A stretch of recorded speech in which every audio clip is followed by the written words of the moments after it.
ఎంతో కష్టపడి 9 నెలలు మోసి ఆ ప్రసవ సమయం వచ్చేటప్పుడు ఆడవాళ్ళకి ఎందుకంత బాధ కలుగుతుందో మీకు తెలుసా? దీని వెనక ఒక కథే ఉంది. ఒక్కసారి ఈ కథ వినండి. ఒక ఊర్లో ఒక రైతు దగ్గర ఒక ఆవు ఉండేది. ఆ ఆవు ప్రతిరోజు చాలా ఎక్కువగా పాలిచ్చేది.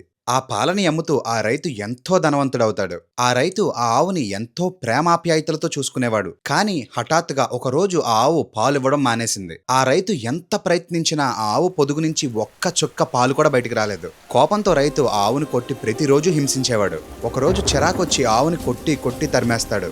ఆవు అక్కడి నుంచి వచ్చేసి బాధపడుతూ ఏడుస్తూ, మానవులకి ఇంత అహంకారము, ఇంత కోపము, ఇంత కఠినమైన మనస్సు ఎందుకిచ్చావు? నా అవసరం ఉన్నంత వరకు నన్ను ప్రేమగా ఆప్యాయతగా చూసుకున్నాడు. నేను గర్భవతిని, ఈ సమయంలో నేను పాలు ఇవ్వలేను అన్న చిన్న విషయాన్ని ఆ మానవుడు తెలుసుకోలేకపోయాడు. ఈ విషయం తెలియక నన్ను కొట్టి తరిమేశాడు. తండ్రి, ఇప్పుడు నేను ఏం చెయ్యాలి అని బాధపడుతూ ఆ గోమాత అడవిలోనే తిరుగుతూ ఉంది. కొన్ని నెలల తర్వాత ఆ ఆవు ఒక దూడ పిల్లకి జన్మనిచ్చింది. ఆ సమయంలోనే ఒక యువరాణి వేటకు వచ్చింది.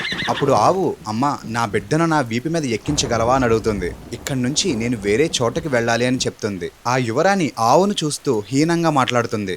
చిచ్చి, ఇటువంటి దరిద్రాన్ని నేను ముట్టుకోవాలా? నేను అస్సలు ముట్టుకోను అని హీనంగా అవమానిస్తుంది.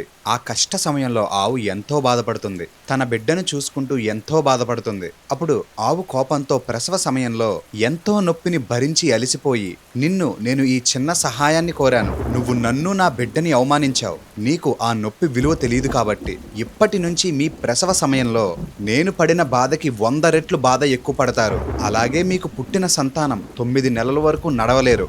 మాకు పుట్టిన బిడ్డలు మాత్రం పుట్టిన క్షణం నుంచే నడుస్తాయి అని చెప్తూ ఆ గోమాత ఆ యువరాణిని శపిస్తుంది.